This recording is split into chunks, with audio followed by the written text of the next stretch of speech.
ಇವತ್ತು ನಡೆದಿರ್ತಕ್ಕಂತಹ ಪರಿಸರ ಅಧ್ಯಯನ ಪ್ರಶ್ನೆ ಪತ್ರಿಕೆಯ ಒಂದು ಕೀ ಉತ್ತರಗಳನ್ನು ನೋಡೋಣ. 5ನೇ ತರಗತಿ ಮೌಲ್ಯಾಂಕನ ಪರೀಕ್ಷೆಗೆ ಸಂಬಂಧಪಟ್ಟಂತೆ ಇವತ್ತು 40 ಅಂಕಗಳಿಗೆ ಈ ಒಂದು ಪರಿಸರ ಅಧ್ಯಯನ ಪರೀಕ್ಷೆ ನಡೀತು. ಅಂದರೆ ಕೋರ್ಟ್ನ ಡಿಸಿಷನ್ ಅನ್ವಯ ಸ್ವಲ್ಪ ಲೇಟಾಗಿ ನಡೀತು. ಸೊ ಈ ಒಂದು ಪ್ರಶ್ನೆ ಪತ್ರಿಕೆಯನ್ನು ಅವಲೋಕನ ಮಾಡೋದಾದರೆ ಒಂದಷ್ಟು ಪ್ರಶ್ನೆಗಳು ಬಹಳಷ್ಟು ಶಿಕ್ಷಕರನ್ನು ಕಾಡಿದ್ವು. ಅಂದರೆ ಏನಿರ್ಬೋದು ಇದಕ್ಕೆ ಅಂತ, ಆ ಥರದ ಒಂದು ಅನ್ವಯದ ಪ್ರಶ್ನೆಗಳು ಇಲ್ಲಿತ್ತು. ಅದನ್ನು ನೀವು ಕೂಡ ಅಬ್ಸರ್ವ್ ಮಾಡಿದ್ದೀರಾ ಅಂತ ಭಾವಿಸ್ತಾ ಪ್ರಶ್ನೆಗಳನ್ನು ನೋಡ್ತಾ ಹೋಗೋಣ. ಮೊದಲನೇ ಪ್ರಶ್ನೆ, ಈ ಕೆಳಗಿನವುಗಳಲ್ಲಿ ಉತ್ಪತನ ಹೊಂದುವ ವಸ್ತು. ಉತ್ಪತನ ಅಂದರೆ ಅದು ದ್ರವ ರೂಪಕ್ಕೆ ಬರದೆ ನೇರವಾಗಿ ಉರಿದಾಗ ಅನಿಲ ರೂಪಕ್ಕೆ ಹೋಗ್ತಕ್ಕಂಥದ್ದು. ಅದಕ್ಕೆ ಸರಿಯಾದ ಉತ್ತರ ಕರ್ಪೂರ. ನೆಕ್ಸ್ಟು, ಇದು ನಿಂಬೆಹಣ್ಣಿನ ರಸದಲ್ಲಿರುವಂತಹ ಪ್ರಮುಖ ಪೋಷಕಾಂಶ. ಸೊ ಅದರಲ್ಲಿ ಪ್ರೋಟೀನ್, ವಿಟಮಿನ್, ಕಾರ್ಬೋಹೈಡ್ರೇಟ್, ಕೊಬ್ಬು ಅಂತ ಕೊಟ್ಟಿದ್ದಾರೆ. ಸರಿಯಾದ ಉತ್ತರ ವಿಟಮಿನ್ ಇರುತ್ತೆ. ನೆಕ್ಸ್ಟು, ಈ ಕೆಳಗಿನವುಗಳಲ್ಲಿ ಅತ್ಯಂತ ಪ್ರಕಾಶಮಾನವಾದ ಗ್ರಹ. ಸೊ ಈ ಪ್ರಶ್ನೆಗೆ ಸರಿಯಾದ ಉತ್ತರ ಬಂದು ಶುಕ್ರ, ಪ್ರಕಾಶಮಾನವಾದಂತಹ ಒಂದು ಗ್ರಹ ಅಂತ ಹೇಳ್ಬೋದು. ರಾಸಾಯನಿಕ ಶಕ್ತಿಯನ್ನು ವಿದ್ಯುತ್ ಶಕ್ತಿಯಾಗಿ ಪರಿವರ್ತಿಸುವಂತಹ ಸಾಧನ.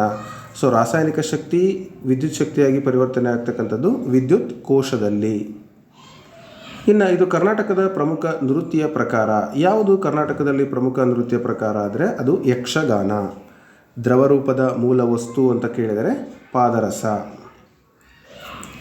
ಹಾಗೆಯೇ ಅಣೆಕಟ್ಟುಗಳಲ್ಲಿ ಸಂಗ್ರಹವಾಗಿರುವಂಥ ನೀರು ಈ ಕೆಳಗಿನ ಶಕ್ತಿಯನ್ನು ಹೊಂದಿದೆ. ಸ್ಟೋರೇಜ್ ಎನರ್ಜಿ ಅಂತ ಹೇಳಿದರೆ ಅದು ಪ್ರಚನ ಶಕ್ತಿ. ಚಲನಶಕ್ತಿ ಇದ್ದರೆ ಅದು ಚಲನಶಕ್ತಿ ಆಗುತ್ತೆ. ಅಂದರೆ ಚಲನೆಯಲ್ಲಿದ್ದಂತಹ ಶಕ್ತಿ, ವಸ್ತುಗಳು ತನ್ನ ಸ್ಥಾನದಿಂದ ಪಡೆದುಕೊಂಡಿರ್ತಕ್ಕಂತಹ ಶಕ್ತಿಯನ್ನು ಪ್ರಚನ ಶಕ್ತಿ ಅಂತ ಕರಿತೀವಿ. ಇನ್ನು ಬರಗಾಲದ ಮಿತ್ರ ಅಂತ ಹೇಳಿ ನಾವು ಸಸ್ಯ ಮೂಲದ ಆಹಾರ ಸಿರಿಧಾನ್ಯವನ್ನು ನಾವು ಕರಿತೀವಿ. ಸೊ ಸಿರಿಧಾನ್ಯ ಸರಿಯಾದ ಉತ್ತರ. ಇನ್ನು ನೀರಿನ ಅಣುಸೂತ್ರ H2O ಕೊಟ್ಟಿದ್ದಾರೆ. ಸಂಯುಕ್ತದಲ್ಲಿ ವಸ್ತುವಿನ ಹೈಡ್ರೋಜನ್ ಮತ್ತು ಆಕ್ಸಿಜನ್ಗಳ ಅನುಪಾತ. ಹೈಡ್ರೋಜನ್ ಎಷ್ಟಿದೆ ಅಂದರೆ 2 ಪ್ರಮಾಣ ಇದೆ, ಆಕ್ಸಿಜನ್ 1 ಇದೆ. ಸೊ ಹಾಗಾಗಿ 2:1. ಆಪ್ಷನ್ ಬಿ ಇದಕ್ಕೆ ಸರಿಯಾದ ಉತ್ತರ. ಇವುಗಳಲ್ಲಿ ಯಾವುದು ಗ್ರಾಮೀಣ ಪ್ರದೇಶದ ವಸತಿ ಸಮಸ್ಯೆಯನ್ನು ಪ್ರತಿನಿಧಿಸುತ್ತದೆ ಅಂತ ಕೇಳಿದರೆ ಬಹುಮಹಡಿ ಕಟ್ಟಡ, ಅಗ್ನಿ ದುರಂತಗಳು ಅಂತ ಇದೆ. 1ನೇ ಆಪ್ಷನನ್ನು ರಿಜೆಕ್ಟ್ ಮಾಡಿಬಿಡಿ. ಯಾಕೆಂದರೆ ಬಹುಮಹಡಿ ಕಟ್ಟಡ ಗ್ರಾಮೀಣ ಪ್ರದೇಶದಲ್ಲಿರಲ್ಲ. ಕಸದಿಂದ ಗೊಬ್ಬರ ತಯಾರಿಸುವ ವ್ಯವಸ್ಥೆ ಇದು ಕೂಡ ಬೇಡ. ಯಾಕೆಂತಂದರೆ ಹಳ್ಳಿಗಳಲ್ಲಿ ತಿಪ್ಪೆಗಳು ಸಾಕಷ್ಟು ಇರ್ತವೆ, ಅಲ್ಲಿ ಗೊಬ್ಬರ ತಾನೇ ತಯಾರಾಗ್ತದೆ. ಇನ್ನು ಉಳಿದಂಥ 2 ಆಯ್ಕೆಗಳಲ್ಲಿ ಸಾಕಷ್ಟು ಜನ ಚರ್ಚೆ ಮಾಡ್ತಾಯಿದ್ರು. ಮುಚ್ಚಿದ ಒಳಚರಂಡಿ ವ್ಯವಸ್ಥೆ, ಇನ್ನು ವಾಹನಗಳ ಸಂಚಾರಕ್ಕೆ ಯೋಗ್ಯವಲ್ಲದ ಬೀದಿಗಳ ವ್ಯವಸ್ಥೆ ಅಂತ ಇದೆ.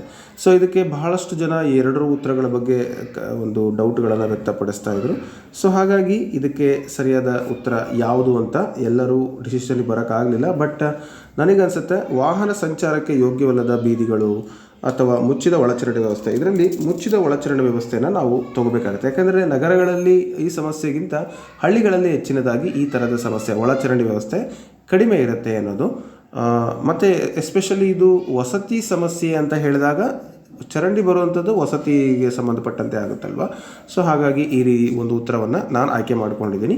ನೀವು 10ನೇ ಪ್ರಶ್ನೆಗೆ ನಿಮ್ಮ ಉತ್ತರವನ್ನು ಕಮೆಂಟ್ ಮೂಲಕ ತಿಳಿಸ್ಬೋದು ಅಂತ ಹೇಳ್ತಾ, ಸೊ ಫೈನಲ್ ಆನ್ಸರ್ ಅದನ್ನು ಕೂಡ ನಾನು ನಿಮಗೆ ತಿಳಿಸ್ಕೊಡ್ತೀನಿ. ಮುಂದಿನ ಪ್ರಶ್ನೆ, ಸಮಗಾತ್ರವಿರುವಂತಹ ರಾಗಿ ಮುದ್ದೆ ಮತ್ತು ಶಾರ್ಟ್ ಪುಟ್ ಎರಡನ್ನು ತೂಕ ಮಾಡಿದಾಗ ವ್ಯತ್ಯಾಸ ಕಂಡು ಬರುತ್ತೆ. ಇನ್ನು ರಾಗಿ ಮುದ್ದೆ ತೂಕ ಕಡಿಮೆ, ಸಾಂದ್ರತೆ ಹೆಚ್ಚು. ಶಾರ್ಟ್ ಪುಟ್ನ ತೂಕ ಮತ್ತು ಸಾಂದ್ರತೆ ಹೆಚ್ಚು.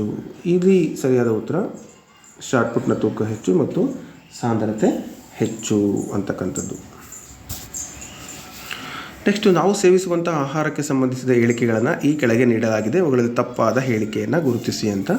ಸೊ ಅಂದರೆ ವಾಸಿಸುವಂತಹ ಪ್ರದೇಶದಲ್ಲಿ ದೊರೆಯುವ ಆಹಾರ ಪದಾರ್ಥಗಳಿಗೆ ಅನುಗುಣವಾಗಿ ಆಹಾರ ಪದ್ಧತಿ ಇದೆ, ಸರಿ. ಆ ಪ್ರದೇಶದಲ್ಲಿ ವಾಯುಗುಣಕ್ಕೆ ಅನುಗುಣವಾಗಿ ಆಹಾರ ಪದ್ಧತಿ ಇದೆ, ಅದು ಕೂಡ ಸರಿ. ಎಲ್ಲ ಕಾಲಗಳಲ್ಲೂ ಒಂದೇ ರೀತಿಯ ಆಹಾರ ಸೇವಿಸುವ ಪದ್ಧತಿ ಇದೆ, ಇದು ಮಾತ್ರ ಎಲ್ಲೂ ಇರೋಕ್ಕೆ ಸಾಧ್ಯ ಇಲ್ಲ. ಹಾಗಾಗಿ ಇದು ತಪ್ಪು. ಅಂದರೆ ಒಂದೇ ಥರದ ಆಹಾರ ಪದ್ಧತಿಯನ್ನು ಎಲ್ಲ ಕಾಲದಲ್ಲಿ ಹೆಂಗೆ ಮಾಡ್ತಾರೆ, ಚೇಂಜ್ ಇರುತ್ತಲ್ವ. ಸೊ ಆಪ್ಷನ್ ಸಿ ಸರಿಯಾದ ಉತ್ತರ.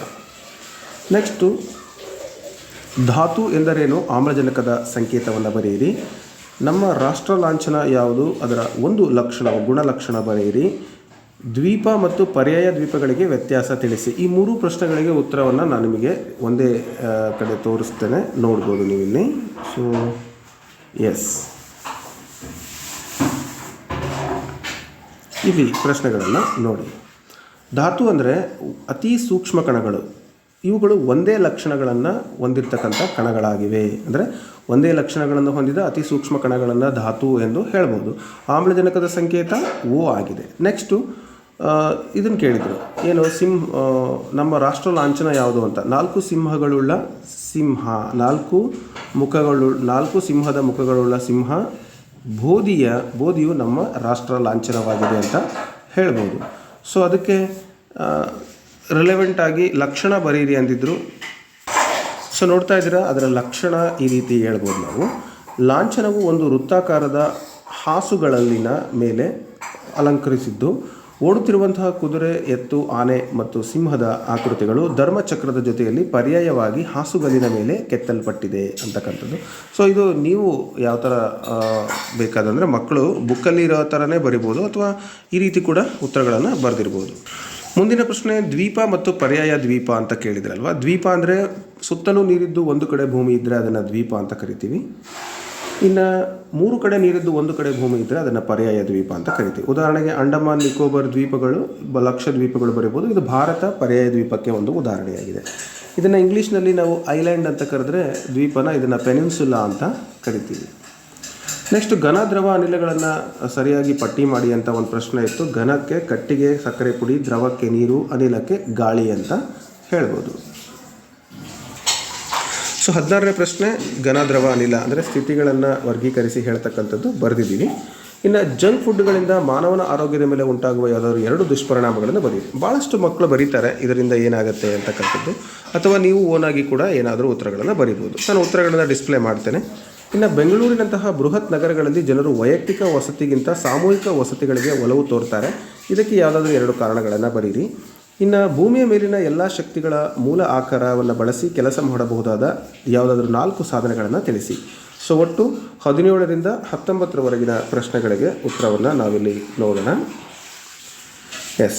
ಮೊದಲನೇದು, ಈ ಒಂದು ಜಂಕ್ ಫುಡ್ಗಳನ್ನು ತಿಂದರೆ ಏನಾಗುತ್ತೆ ಅಂತ ನೋಡೋದಾದರೆ, ದೇಹವು ರೋಗಗಳ ವಿರುದ್ಧ ಹೋರಾಡುವಂಥ ಶಕ್ತಿಯನ್ನು ಕಳೆದುಕೊಳ್ಳುತ್ತೆ. ಜೊತೆಗೆ ಇದರಿಂದ ಬೊಜ್ಜು ಸಮಸ್ಯೆ ಉಂಟಾಗುತ್ತೆ. ಅಥವಾ ಇತ್ಯಾದಿ ಕೆಮಿಕಲ್ ಫುಡ್ಡನ್ನು ತಿಂದು ಇತ್ತೀಚಿನ ದಿನಗಳಲ್ಲಿ ಮಕ್ಕಳಲ್ಲಿ ಪಿತ್ತ ಅಥವಾ ಗ್ಯಾಸ್ಟ್ರಿಕ್ ಈ ಥರದ ಒಂದು ಕಾಯಿಲೆಗಳು ಬರುತ್ತೆ. ಮತ್ತು ಇಮ್ಯುನಿಟಿ ಪವರ್ ತುಂಬಾ ಕಡಿಮೆ ಆಗುತ್ತೆ. ಆ ಥರದ ಏನಾದರೂ ಉತ್ತರಗಳನ್ನು ಬರೀಬೋದು. ಇನ್ನು ಮುಂದಿನ ಪ್ರಶ್ನೆ, ಸಾಮೂಹಿಕ ವಸತಿ ವ್ಯವಸ್ಥೆಯನ್ನು ಮಾಡಿಕೊಳ್ಳೋದಕ್ಕೆ ಉದ್ದೇಶ ಕುಟುಂಬಗಳಿಗೆ ಬೇಕಾದ ಎಲ್ಲ ಸೌಲಭ್ಯಗಳು ಮನೆಯಲ್ಲಿ ನೀಡುವುದರಿಂದ ಸಾಮೂಹಿಕ ವಸತಿಯನ್ನು ಪ್ರದೇಶಗಳಿಗೆ ಮುಖ್ಯವಾಗಿ ಎಲ್ಲ ರಸ್ತೆಗಳು ಅಲ್ಲೇ ಇರ್ತವೆ. ರಸ್ತೆಗಳು ಬೇಕಲ್ವ ಓಡಾಡಲಿಕ್ಕೆ. ಸೊ ರಸ್ತೆಗಳು ಕಾರಣ, ಅವರಿರುವಂಥ ಆಫೀಸ್ ಕಾರಣ, ಅಥವಾ ಜನಸಂಖ್ಯೆ ಹೆಚ್ಚಳ ಇದಕ್ಕೂ ಕಾರಣ. ಈ ಥರದ ಅನೇಕ ಉತ್ತರಗಳನ್ನು ನೀವು ಬರಿಬೋದು. ನೆಕ್ಸ್ಟು, ಭೂಮಿಗೆ ಶಕ್ತಿಯ ಎಲ್ಲ ಆಕಾರ ಅಂತ ಹೇಳಿದರೆ ಸೂರ್ಯ. ಆ ಒಂದು ಸೂರ್ಯನನ್ನು ಬಳಸಿ ಸಾಧನೆ ಮಾಡಿರ್ತಾರೆ ಸಾಧನಗಳು ಯಾವುವು ಅಂದರೆ ಸೌರದೀಪ, ಸೌರವಲಯ, ಸೌರತಾಪಕ, ಸೌರ ಕ್ಯಾಲ್ಕುಲೇಟರ್. ಸೌರತಾಪಕ ಅಂದರೆ ವಾಟರ್ ಹೀಟರ್ ಅಂತ ನಾವು ಹೇಳ್ಬೋದು. ಸೊ ನೆಕ್ಸ್ಟ್ ಮುಂದಿನ ಪ್ರಶ್ನೆಗಳನ್ನು ನೋಡುವ.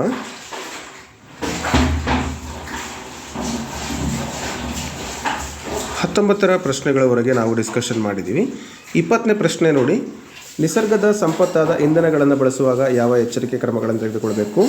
ನೀರು ತುಂಬಿದ ಗಾಜಿನ ಜಾಡಿಯಲ್ಲಿ ಲೋಹದ ನಾಣ್ಯ, ಕಬ್ಬಿಣದ ಮೊಳೆ, ಬೆಣ್ಣೆ, ಮರದ ಡಸ್ಟರ್ಗಳನ್ನು ಹಾಕಲಾಗಿದೆ. ನೀರಿನಲ್ಲಿ ತೇಲುವ ಮುಳುಗುವ ವಸ್ತುಗಳನ್ನು ಪಟ್ಟಿ ಮಾಡಿ ಅಂತ.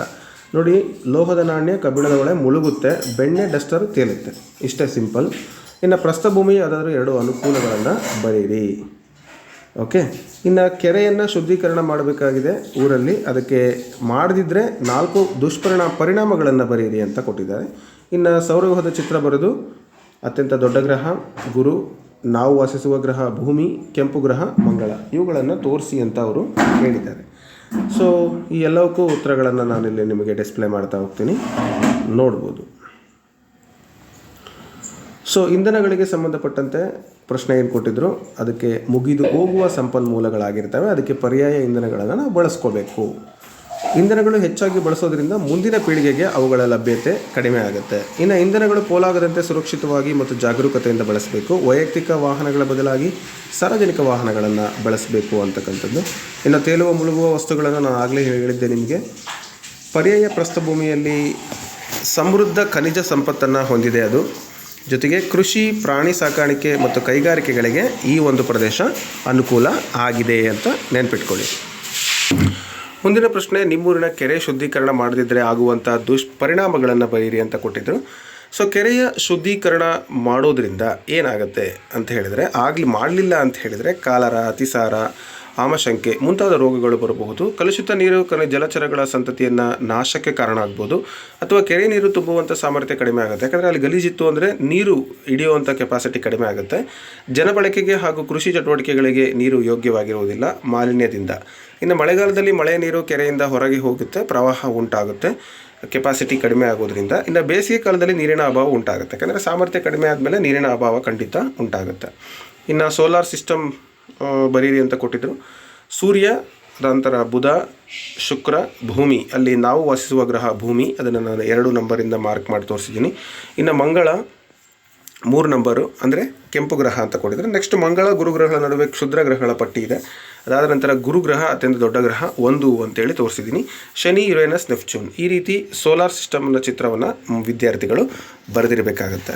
ಸೊ ಇದಿಷ್ಟು ಇವತ್ತು ನಡೆದಿರ್ತಕ್ಕಂಥ ಪರಿಸರ ಅಧ್ಯಯನ ಪ್ರಶ್ನೆ ಪತ್ರಿಕೆಯ ಕೀ ಉತ್ತರಗಳು ಅಂತ ಹೇಳ್ತಾ, ಸೊ ಈ ವಿಡಿಯೋ ಇಷ್ಟ ಆಗಿದ್ರೆ ಲೈಕ್ ಮಾಡಿ, ನಿಮ್ಮ ಎಲ್ಲ ವಿದ್ಯಾರ್ಥಿಗಳಿಗೆ ಹಾಗೂ ಪೋಷಕರಿಗೆ ಶೇರ್ ಮಾಡೋದನ್ನು ಮರಿಬೇಡಿ. ಮುಂದಿನ ವಿಡಿಯೋದಲ್ಲಿ ಮತ್ತೆ ಭೇಟಿ ಆಗ್ತೀನಿ. Thank you so much. ಹಾಗೆ ಸಬ್ಸ್ಕ್ರೈಬ್ ಮಾಡಿಲ್ಲ ಅಂದರೆ ಈಗಲೇ ಸಬ್ಸ್ಕ್ರೈಬ್ ಮಾಡ್ಕೊಳ್ಳಿ.